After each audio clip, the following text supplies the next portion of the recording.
Shalom Chavrim, I'm Stephen Benoon. You're watching the New Institute of Biblical Research, and it's been quite some time since I actually spoke to you guys. And I know there's a way that you can probably click on this to where you can have all of our latest videos uploaded. I am intending to share quite a bit of messages here in the next coming week here.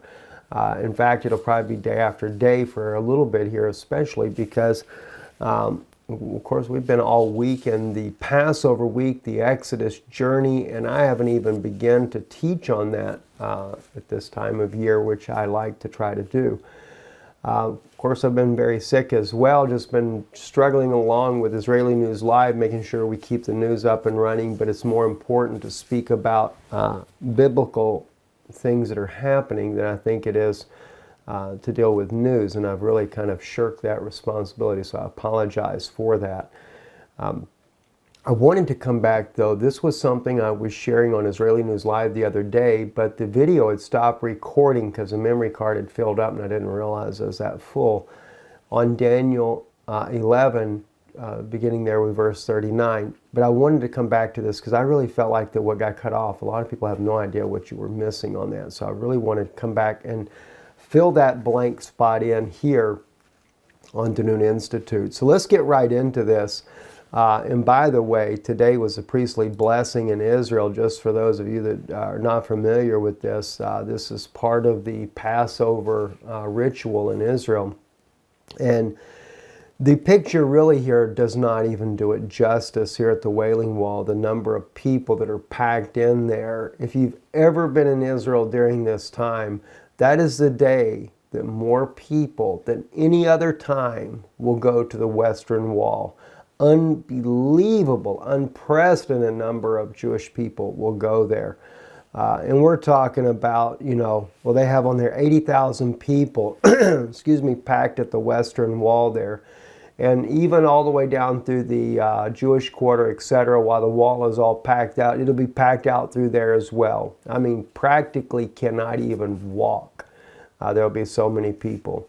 And of course, Israeli security is always there on hand because of this time and the fear of violence. And of course, violence has struck today as well. Amchai Stein, who's a friend of ours here on Twitter, he had posted this morning that there was an attack on the light rail system. One woman was critically injured in this attack here, and very sad news to hear that that is actually happening there. But let's get into this prophecy in Daniel 39. I think it's very important in light of the things that are happening in the Middle East right now. And he says, and he shall deal with the strongest fortress with the help of a foreign god. Now that he shall deal with the strongest fortress with the help of a foreign god, I believe was the British Empire. The United States is an extension of that British Empire, by the way. The foreign god is the Vatican itself. When they made an alliance with Britain, they rebuilt back up their relationship before World War I. A lot of people don't realize that. They were kind of on outs with one another. There was a lot of tensions between the British and the Catholic Church there. But when the British saw the Ottoman Empire allowing the Jewish people to return to their ancient ancestral homeland and buy land in this region of the world, something they had never allowed before, then the Catholic Church could not stand for the Jews to go back to their ancestral homeland because, after all, they were going to be the very ones that were part of the greater Israeli project, the Zionist project that really has nothing to do with the true Jewish people. This is something that was put together by a lot of what I call fake Jews, even though they may be Jewish by birth, like the Rothschilds. But they were going to put this plan together to be able to take over that entire Middle Eastern section. All right? Now, here's what happens, though. It says, "And whom he shall acknowledge and shall increase glory, and he shall cause them to rule over many, and shall divide the land for a price. All right, now, who causes them to rule over many? That's a little bit of a mystery how this is actually worded there. Is it the foreign god that causes Britain to rule over many, or is it Britain causing the foreign god to rule over many? Well, either which way, they both do rule over many. And the Vatican clearly rules over many provinces of the world, even though they don't do it with a military power. And of course, Britain and the United States together also have just dominated the entire globe. I mean, we run Japan, we run Germany. I say we, the United States, because of being a citizen of the United States. Britain, they've colonized Africa and Australia, and just all over the world is just really ran. Actually combined together, the two together really run the entire world. But here's what's interesting. If you look at the same verse, verse 39, and shall divide the land for a price. It doesn't say the word land in Hebrew. There's no aretz there at all in the Hebrew language. But instead, it says that they would divide the Adamah, the earth. Take a look at it right over here. Right here. Ve'adamah, not haaretz, not Israel, because see, Israel is often referred to as haaretz, the land, or aretz, the land there. Okay, but it doesn't say haaretz. It says ve'adamah ikalel. See, they will divide the land, or the earth, for a price. So I think this is a little bit different than the prophecy of Joel that speaks about dividing my land. See? In fact, if we look over at that, let's take just a second and go over to Joel. Now, as we go over here into Joel, and it's a little bit confusing because I believe in the King James Version Bible, and I'll just quickly show you here on eSword, just so you can see that. You actually have this in Joel chapter 3, verse 2. And I will also gather all nations and bring them down to the valley of Jehoshaphat and plead with them there for my people and plead for my heritage Israel, whom they have scattered among the nations and parted my land. All right, now that's Joel 3:2. Now in the Hebrew Bible, it's actually Joel chapter 4. And we go down to about, I think it's about verse 5 or 6. Let me just see here real quick here. Maybe it's no, I'm sorry, it's chapter 4, verse 2. I apologize. So again, Joel chapter 4, verse 2. And I will gather all nations and will bring them down to the valley of Jehoshaphat, and I will enter into judgment with them there for my people and for my heritage Israel, and whom they have scattered among the nations and divided my land. All right? Now, here's the whole thing, though, and this is what a lot of people are not, they totally miss on this here, and divided my land.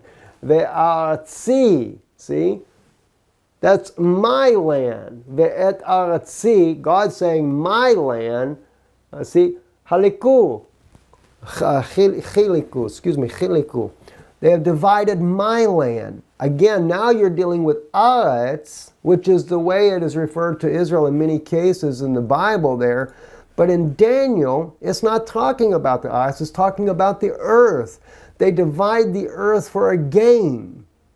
And I find it fascinating. So many biblical scholars have totally put these two together. I've even done the same, putting the two together, and it does apply to Israel as well, but it goes beyond the borders of Israel, speaking about the entire earth being divided up. I think a lot of this has to do with the Middle East, but then again, maybe it does have to do with the 10 regions of the world that they want to do in the last days. And even in the book of the Apocalypse of, I believe it's Apocalypse of Thomas, or it's the Apocryphon of Abraham, I forget which one of the Apocryphon books there. It's interesting to note that they would gather the lands unto themselves. See, they do it for greed, or it's one of the Apocryphon books. I forget which one that is actually in there. But clearly, even for an apocryphal book, even if you don't consider that any kind of inspirational book, we have to remember our own inspired Bible tells us that if there be one who is spiritual among you as a prophet, I, the Lord, will make myself known to him in dreams and visions. And if what he says comes to pass in fearing, for I am with him. Now that is in Amos chapter 3, if I remember right. All right, so when we look at these apocryphal books and there is a prophecy in there and we see the prophecy coming to pass, then that is of God. All right, so we can't say it's not of God. So I just kind of throw that in there sometimes. Some people don't like to speak about these books, but there are so many prophecies in these books. The book of Enoch just filled with prophetic things that are happening here in our day. Okay, so here they are. They're dividing the land, or the earth in this case, and not just Israel. That's what's happening in the Middle East. They have been dividing this up all the way back. You go back to 1920, because again, there's a covenant that is made here between Rome and this foreign god, which is, Britain and this foreign god, the Roman Catholic Church. And they've gone together and they have warred world wars. World War I beginning this all, then World War II, then World War III, which is about to come about now. Basically, it's already started. But even World War I, what'd they do? Topple the Ottoman Empire and divided up the land. For what? For gain. Well, France got the French mandate, which was Syria. The British mandate was giving a Jewish homeland. In 1920 was giving them all of Jordan and everything west and east of the Jordan River. Well, they didn't go along with that so well because, well, they forgot about Hussein, who fought along with the British Empire to topple the Ottoman Empire. And so they had to remember his son, King Abdullah II. So they give him a whole country there of his own. Well, why? They're dividing up the earth for gain. Something that benefits their pocket. So they give that over to him. And of course, Israel now has everything only west of the Jordan River. Well, that didn't work too well because we forgot the Moabites that are part of the Ammonite kingdom there that we see. And remember, this is something I got to bring out to you. Because we're going to get into this in just a moment anyway. In verse 41, we'll get to that. Well, let me go ahead and let's read on down so we get to that part so I can bring this all out. In verse 40, and at the time of the end shall the king of the south push at him, and the king of the north shall come against him like a whirlwind with chariots, with horsemen, with many ships. And he shall enter into the countries and shall overflow as he passes through. He shall enter also into beauteous land, and many countries shall be overthrown, but these shall be delivered out of his hand, Edom, Moab, and the chief of the children of Ammon. He shall stretch forth his hand also upon the countries, and the land of Egypt shall not escape. All right, now let's quickly just drop in the Google Maps here because I think it's important to kind of give you a visual of what we're looking at right here. Because so much what people do not understand about the Middle East here is what's going on. So they enter into this Middle Eastern section here. Now Edom and Moab and the chiefs of Ammon escape. Well, Edom is Rome, right here on your map there. Look at it, Rome, Italy. See, as Rome's going to be that seat there, they escape. Now you say, well, that's not even part of over here in the Middle East. But you got to remember, though, what happens here in Daniel. He speaks about not only Moab and Edom and the chief children of Ammon, but then he says, and he shall stretch forth his hand also upon the countries, and the land of Egypt shall not escape. But he shall have power over the treasures of gold and silver and over all the precious things of Egypt, and the Libyans and the Ethiopians shall be at his steps. All right, so let's go back to the maps. The Libyans, the Egyptians, they're at his steps. Also the Ethiopians, right here, down here.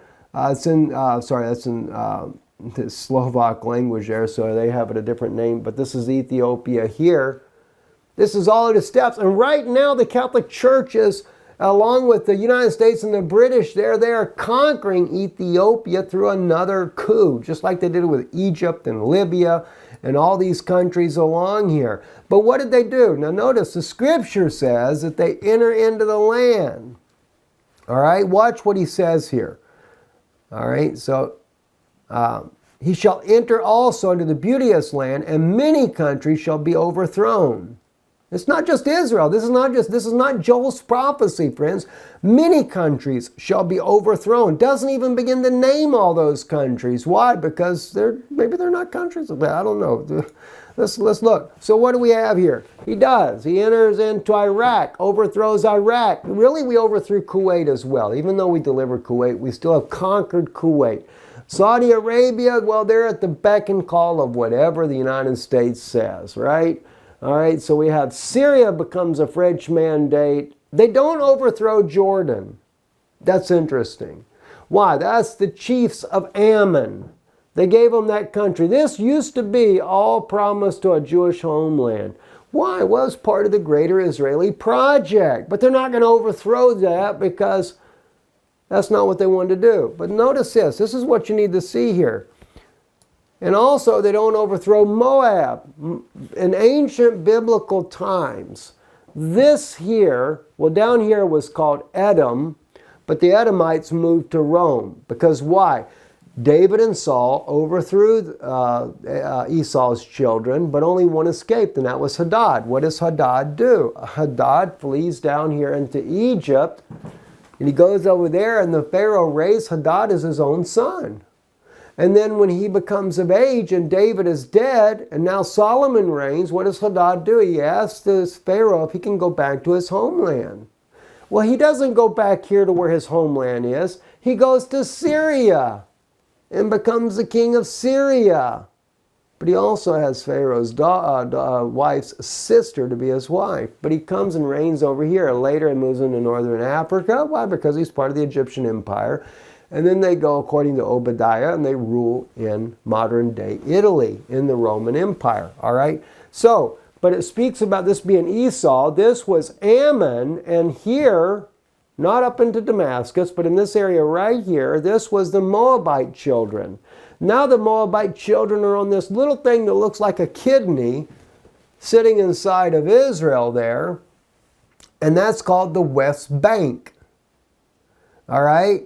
And this is where the Moabites are. Now they're going to take away Jerusalem as well. They're going to make that an international city. This is what they're doing now. And by the way, the Google Maps right here, as I shared with you a little while back, they've already redrawn the lines. You see these dotted lines? That's the new West Bank according to what? The 95 Oslo Accords. And the other day when we came down Highway 1, this is considered Jerusalem, but that's going to be the international Jerusalem, that checkpoint called the Eco Bridge that we told you was going to be a checkpoint. They had a checkpoint right there. They had turned it into a checkpoint and were checking people at 3 o'clock in the morning coming into Jerusalem. Not going out though, coming in. I thought that was interesting. Why? Because it's part of the West Bank on that side. They did that intentionally to be able to use it as a checkpoint. And this is why the prophecy also talks about that the children will be on the coastline, and it talks about Ashkelon. See, Ashkelon, the city right here down below Tel Aviv, says we'll be in this area here. Prophecy. This is when we're going to be delivered, no less. As a child, this is when our eyes come open, as when we're having to dwell on the coast and not in Jerusalem. But Micah prophesies we'll return to Mount Zion. But then he says, why are you in travail? Is there no king in there? Remember Micah chapter 4, how he speaks about that? And then he says, you will be driven out and you will dwell in the plains. Well, there's your plains right there. You'll be dwelling down here because we'll be driven out, right? Why? All of this dealing with Daniel 11. That's exactly why. So, Egypt and Libya and Ethiopia shall be at his steps. But tidings out of the east and out of the north shall affrighten him. Who's the him? The him is that, because remember, what did Britain and the United States do? They formed NATO. The Catholic Church is the United Nations. United Nations gives birth to NATO, the alliance. The European Union is given birth by the Catholic Church. Let me just show you something about that, just to show you how powerful the Catholic Church is. See, Pope with EU leaders Okay, and then just put the word life. They needed him to breathe some life back into the church there, right? Where is it at? Here it is right here. Looky there. Now you don't even get to see it good in that picture. Give me a different picture. There we go. Let's put that picture where everybody can see this rascal. Blow it up big enough. There's the Pope of Rome. All the European Union leaders there in your picture right there. They went to him to breathe life back into the European Union. Angela Merkel right in behind there. I can't even, the French president, gosh, I can't even recognize half of them as blurry, but I can see some of them that are just obvious people we see every day, right? So that's who's running the European Union. The Pope of Rome is, as part of his greater. Remember, they're going to make a new world army out of the European Union. Why do you think the U.S. sent all this military equipment into Europe? It's for their new army. That's what Steve Pigeon shared with us, that they purchased that equipment. Very interesting, isn't it? All right, so we go back over here to see what it says. So tidings out of the north, literally it doesn't say out of the north, but it says from the north in Hebrew, from the north, will trouble him. Mimetzara u'metzafon. So the troubling comes from the north. That's Russia. It only troubles him. It doesn't say he can't overcome the problem, but it troubles him. And it says out of the east, these two tidings trouble him. Now, I was saying the other day, let me just show you something here. I said the other day,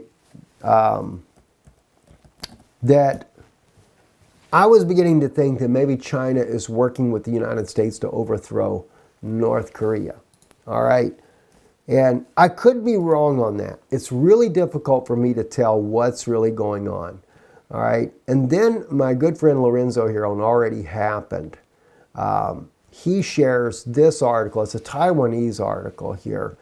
But this was a video that he saw of China moving on North Korea's border, the S-300 system they got from Russia.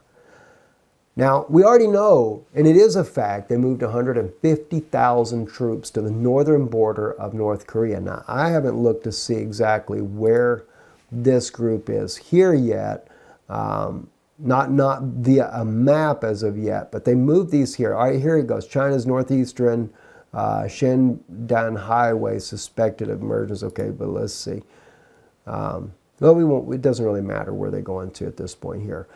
But the point is China is getting all around the borders of North Korea. Is it to invade North Korea, which is what I assumed to begin with, or are they going to try to help defend North Korea from the United States? So, but here's the thing. Trouble out of the east troubles him, and also trouble out of the north. Is it because China is going to defend North Korea like Russia is defending Syria?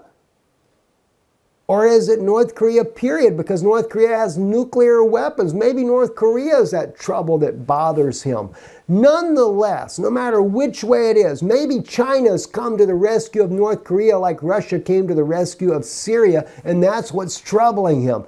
But let's take a look at what Daniel says here. All right, the word of frightened him is really, I don't know if that's a good word to use right there. It's almost like it infuriates him. You know, he's just bothered by it badly. And he shall go forth with great fury to destroy and to utterly make away many.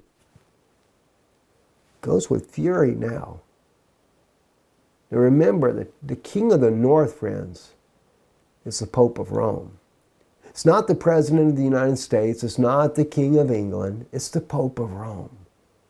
He's the one that runs his NATO force and his U.S. allies and his British Empire. And it makes him so angry, he sends them in with a great fury to make away many. That's why I noticed the other day when the President of the United States, you know, I said this is not going to air on Israeli News Live. Maybe we should air this on Israeli News Live. But the President of the United States, I'm listening to him myself. All right? He is sitting there congratulating the the first responders of the I-85 accident in Atlanta, Georgia, the awesome job they did. And I appreciate President Trump doing this for these men and honoring them in the way that he did. Really it should be the men that were there on the ground, not so much just their leaders, all right? But he honors these guys. And at the end of that broadcast, which, by the way, the White House YouTube channel cut it off when they loaded it on YouTube, but I was catching it live. But at the end, a reporter asked him, did he authorize the strike on the Moab bomb on Afghanistan? And I was blown away by his answer. He doesn't answer and say, yes, I authorized it. He skirts around it. We have a great military, great guys, great bunch of guys, dedicated, like these guys are dedicated. And, he says, I've authorized our military to take care of things. But he doesn't answer it directly. My wife gets in the car, and I'm saying to her, I'm blown away. I said, I cannot believe that the president just answered the way. I said, he doesn't even answer that he authorized the strike. I'm thinking, okay, am I the only guy that recognizes this, that the president actually skirted around that? In fact, I've been stating now on Israeli News Live for some time, I said, is the president really in charge of the U.S. military or somebody else running it? Because it doesn't seem like he does. Not from my standpoint. I didn't think he does.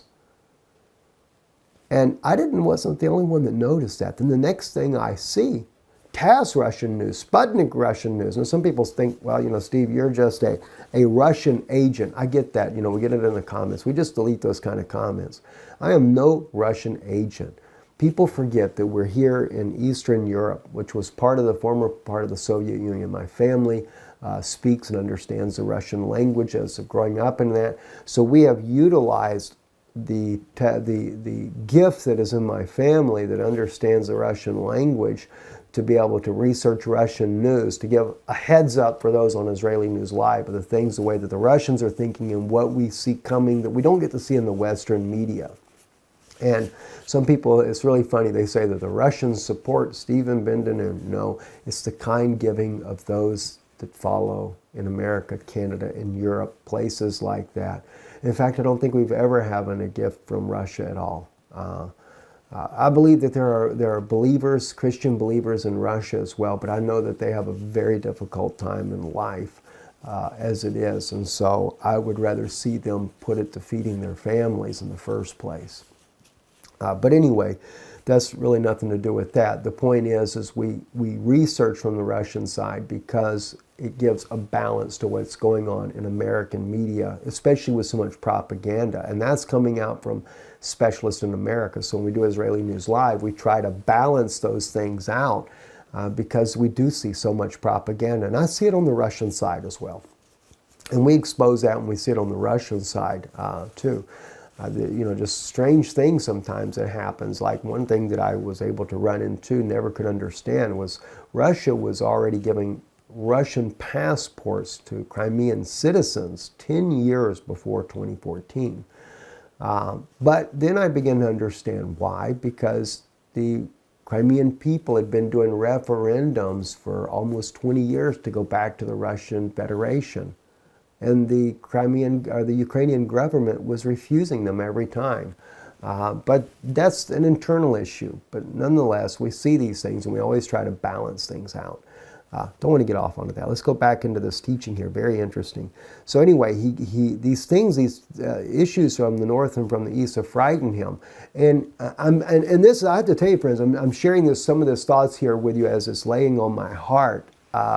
Even with, because I've been back and forth, is it maybe out of the east, is it North Korea that troubles him? Or maybe is this China going to stand up for North Korea like Russia standing up for Syria?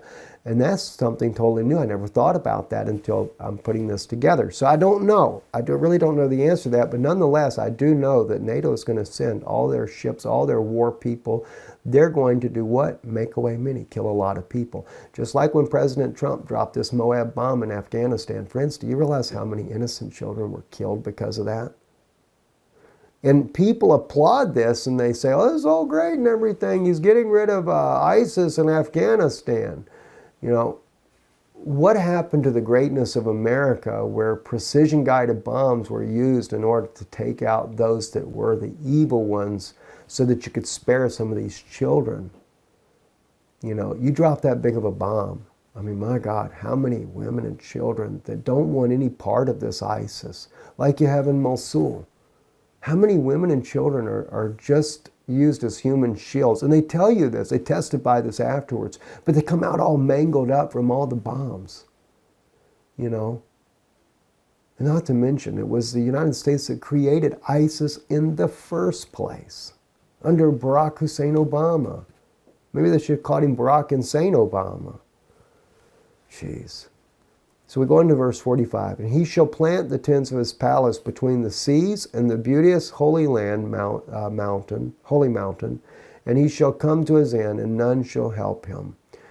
You know, I believe this is because what happens at the very end, when the Pope of Rome is able to put together the third temple so that he can put maybe his alien Antichrist in there. I don't know if the Pope will be the one or if it's actually going to be some demonic being incarnate in flesh that becomes that'll end up being put inside the third temple as their savior. That is supposed to be the one, not the Yeshua that came 2,000 years ago. But anyway, it's really troubling to me. But he does come to his end. Why? Because God will not support this greater Zionist project that the Rothschilds are doing that are destroying all the people there in the Middle East. But what God will support is God will support the Orthodox, or not so much the Orthodox, but just the Jewish people, period, that are in the homeland today, to just really from their heart want to see the coming of the Messiah. He will support this. And he will come and defend those Jewish people. You know, the government, yeah, they're there. There's some really good people in the government. I do believe that. And I do believe that even Rabbi Yehuda Glick, who's a parliament member there, I believe the man really has a good heart and he means well. I really believe he does. But I believe that there's some in the government in Israel that are all about this greater Zionist project as well, that have not the good intentions of the Jewish people at heart. And they're going right along with the bombings and the killings and the murder of people in the Middle East. Totally going against the Torah that God had given us, that states in there that we're to be at peace with our neighbors, not to go in there and murder them all. You know, and we can expect nothing but you reap what you sow. But God will have mercy on his remnant. Remember, the Bible says, and I shared that with you in Zephaniah the other day, he hides his remnant. Well, you didn't see it, guys, because those of you that don't watch Israeli News Live. Let me take you to this. I think it's very important that you see this. Let's quickly run over here to Zephaniah. And let me share this beautiful passage here with you. In Zephaniah chapter 2. There's a lot of people that believe in a rapture. Well, there is a rapture. It's in the Old Testament here. But some people do get it kind of confused. We think of tribulation and we say, well, you know, we have a pre-trib rapture. Well, you know, we believe that God will spare us all the horrendous things that are happening. Well, the Christians in the Middle East are not being spared from their tribulation at all. There is a man-made tribulation that is not what God is talking about, sparing the people from. But he talks about that he'll spare the people from his own anger. And his own anger comes against the world for the evils that they're doing to humanity. And that's what we find right here in Zephaniah chapter 2. Before the decree bring forth the day, verse 2, when one passeth in the chaff before the fierce anger of the Lord. Let me make this a little bit bigger. I apologize. I wasn't even thinking about this. You guys need to be able to see these things. Before the fierce anger of the Lord come upon you, before the day of the Lord's anger comes upon you. Not Donald Trump's anger, the Pope's anger, or the anger of Russia, or the anger of China, or any of these guys. It's not their anger, but God's anger. Seek ye the Lord, all you humble of the earth. Meek is another way of putting that word there. The meek of the earth that have executed his ordinances, that have, in other words, that have kept his commandments. Seek righteousness. In other words, do the right thing. Seek humility. It may be you shall be hid in the day of the Lord's anger.